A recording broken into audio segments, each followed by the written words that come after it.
And so what you would have just seen there is the trailer for a new science fiction series known as Vaser.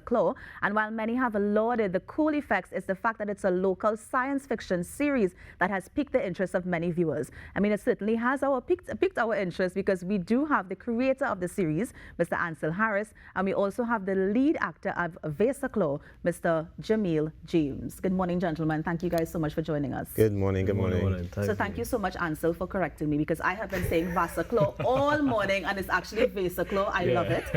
Tell us a little bit about Vaser. I mean, first of all, a science fiction series. Right. I feel like we don't see that locally. Normally, we'll do the drama, we'll do comedy, we'll do dramedy. Why a science fiction now?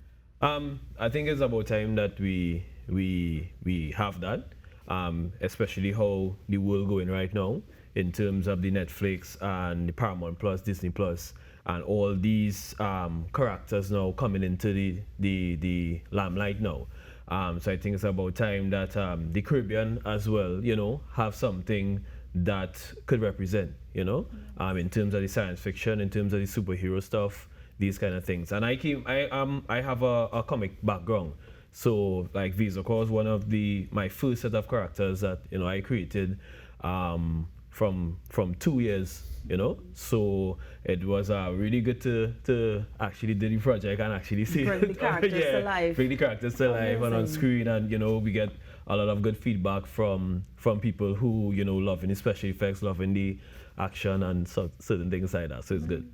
So what is the series about exactly? Tell us about it. Right. So the series follow Vaser and his journey. So the character's name is Vaser. Yeah. So is he the prince? Yeah, he's the prince of a planet named Capernaum. Yes. That's in a galaxy named the Andromeda Galaxy. Is about 20 million miles away from the Milky Way, right? And he basically got information that a certain individual that killed his family is still alive. So he have to go on a planet in order to get the answers and find out exactly, you know, why this is so. So certain things that he knew growing up, he getting to realize now that a lot of it was, you know, was lies now. So he have to uncover the truth, basically. Now, while it's a science fiction film, it is the creator, obviously, is from the Caribbean. Yeah. Are there elements of, I don't want to say too much Caribbean folklore, but are there elements of Caribbean culture in this series? This series is strictly sci-fi. Strictly sci-fi. Yeah, so the only thing you'll get Caribbean is you'll hear the accent. Of course. So you'll hear the Trinidad accent, but it's strictly sci-fi. It have no sceneries of Trinidad. It have sceneries in Trinidad that we shot in Trinidad, but it wouldn't look like Trinidad, if you understand. Yeah. Interesting. Now, Jamil, I'm going to bring you in here. You are playing the main character of the film. What did you have to do to prepare for something like that, knowing that you're a Caribbean actor, but it is set in a science fiction realm? Well, we have been playing the character for some time now. I actually played the character in a previous series that we had shot sometime back in 2019. So getting to know the character, and you know, every time you come on set, you try to, you know, enact or become what the character you propose the character to be, right? So it's just learning your lines, you know, getting comfortable on set, being one with the other actors and actresses, you know, let everything just flow. Now, normally in science fiction films or even somebody with a main character, you see that hero's journey when, you know, they understand the role and then they are given, you know, something to go and get, and then they kind of have that self-reflection and they realize their purpose. Does this film have that element of the hero's journey in it? Yes, it definitely had that element because the film focused on his journey to uncover certain truths, and then along the way, he encountered different people, different beings, and, you know, he encountered someone actually very interesting. Can't give away too much. Yeah, not really give away too much, but well, we had the first episode out, so he basically encountered a Trinidadian on an alien planet. Okay. Yeah, so he's like a freshwater right? And he basically wanted directions to a place, and this guy was like, hey, you know, I'm from Earth. I was like, you know, so it's like, so he basically accompanied Vaser and, you know, carrying him to the location that Vaser needs to go to. No, I know that you said you had a comic book background, but did you write this series? Yeah, it was myself and Cassidy Pesce. we were the ones to write the series. Yeah. And in terms of the special effects and the production, who was in charge of that? Right. So the special effects is Adrian Birch from Really Nice Media. The cinematography is Carlisle Morris. And I did some of the editing and some additional effects. We did some ADR and music recording by Chenko Production. Okay, nice. And so I'm going back to the point that it's a science fiction film, because I want to know how has the reaction been thus far? Because I know that we come from, we love the dramedy, we love the drama and the comedy mix. And so this is science fiction. Not saying that we're not accustomed to it, but I wanted to know, as you know, as a producer of a local science fiction series, what has the response been thus far? Very good. Overwhelming actually. We went to Kasai-Con over the weekend. There was a Comic-Con event over the weekend, and we were surprised as a lot of people came up, took pictures. Yeah, there was a lot of ravers, like starstruck. They wanting photos. People that's like so old about the costume itself as well. True. It's something different, and I think a lot of people was like questioning at first, I wonder how this will be and stuff. But you know what? When they watched the episode, a lot of people came back and was like, "Wow, they never see anything like this." Yeah, we got a lot of comments like the acting that the still level of acting that they saw coming from the actors and actresses. Is like top tier. Yeah. They said the production, in terms of the quality, the VFX stuff, it was impressive. So we got some really good feedback from it. Yeah. Now you're saying that of course, where the first episode is out, so where else can people see this particular series? Well, right now you'll see it at gtnetworktv.com/VaserClaw. We have episode 2 actually coming tomorrow. It's a 4-part episode series, and what we're doing with the series is that after we do this, it going into our next story.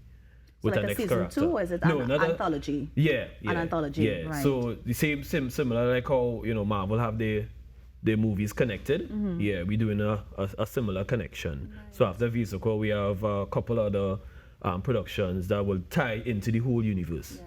Yeah. Now, as it's a superhero film, do you see any, or have people been saying that it's similar to, let's say, like a Star Trek, or it's similar to, let's say, a Black Panther? We had little similarities, but I think it's unique. Well, the name is unique, right? We had people try to make similarities, but at the end of the day, people say it's unique. It stands on its own because it's an all-black cast. You don't really have any all-black cast characters like that. A lot of people from outside of the Caribbean told us that it's pretty decent. They didn't even know which part it was, which part is shot. They thought it was like from the States or something like that. It's only when the actors started to talk, then they started question like, oh, which part is this from? Yes. So it's some good feedback. So as the creator, what was your reason for having this in a different universe but still keeping that Trinidadian accent? I think in anything that we're doing, we should always have the representation of where we're from. Right?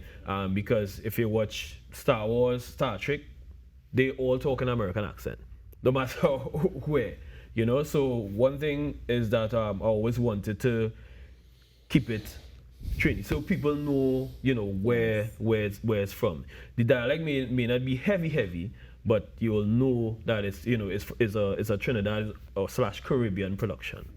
Yeah. Now, Jamal, I know that normally when a creative puts out work there, they want everybody to get their own interpretation of it. But as the main actor of this series, what do you want viewers to take away from your character, or even from the series as a whole? Okay, basically I wanted to take away that, there's so much great things that could happen here, right, at home in Trinidad. People will judge us and say, okay, well, hey, they don't have the equipment that, these international people have, and, they may not be able to do so much. But I think once you put your mind to something and you get that like-mindedness amongst other people, you can create greatness right here. Yeah. Now, I know that the lead actress was also supposed to be here, but she couldn't make it. Yeah. Am I going to see her being a damsel in distress, or are we going to be seeing some woman power in the series? Actually, you actually had woman power in the first episode, and you'll have going. Majority of our cast are female. Majority of the cast are female. I think in the entire series, it's probably about like four male Really? characters, but Correct, yeah. majority female, and we actually have had our first colored alien character. Okay. She's her name is Azira, and she's purple, right? So that's something I was real happy about. To have that there, Yeah, yeah. a purple character. And but she still have the Trinidad like as Yes, well too. yes. But that was real nice too. Well, I like that we're talking about, strong female leads, and we're also talking about, race and stuff. What other themes can we see coming out of the series? Other than that, you would see a lot of costuming. You'll see a lot of characters that look different. You'll also see what it is from the hero perspective, and what it is the hero have to go through, and then when all these things are revealed to him, how he's going to deal with it moving forward. And you'll also get to see a lot of emotional aspect of him, like how he's going to deal with a lot of things emotionally as well. And you could also talk about the alien language that we actually have an alien language that they. There's a different element that you have in there. Jamal, tell us about it. Well, it was at first it was difficult because it's like basically a made-up language that they gave us to learn. Like Klingon? It was like weird. Yeah. So seeing these things in front of you, on your script, in front of your face, and Yes. trying to get the pronunciation and to learn how to speak this language is a bit, trying to get something I had to get used to. But once we got it, it was like really flowy, and yeah, it was great. Yeah. Now, I was seeing the ads leading up to the release of the series. What type of preparation time or even filming period were you looking at? When did you begin filming, first of all? We began filming the 22nd of January. This year? Yeah, this year. Wow, okay. And we finished around early July? Yeah, Early July, yeah. And we finished a little sooner. We had little hiccups along the way. Some of the cast members got sick and stuff like that. But yeah. You pulled it off? Yeah, pull it off. And is it that you wanted to do it at the start of this year because of the pandemic? Like, did pandemic push back the shooting schedule? Not necessarily. We had a different project that we shot before named Magnolia. It was a superhero series as well. And so we decided that after the last episode, we was like, okay, now it's time to go on to Vaser Claw. Right. So we had the dates and everything set, and it was like, all right, we had everyone cast and stuff, like everybody on board, and then we was like, yeah, ready to go. And finally, Jamil, anything else you want to add before we close? All right, we have the second episode that's going to be coming out tomorrow, so get yourself on some sort of website or something and just look at the show. So this is available on the website for free, or you have to pay? Yes, for free. Yeah, okay. Yeah, and just tell us one more time what website is that we can go and look at? Right, so it's gtnetworktv.com/VaserClaw. Vaser And so, Jamal, thank you so much for coming in and sharing about Vaser Claw, the new local science fiction series that is on the market. Thank you guys so much for coming and sharing that with us. Sure, thank you. You're on the Now Morning Show. We're going to take a break and be right back. Up next, we have Shamla with Unique Not Different. Stay with us.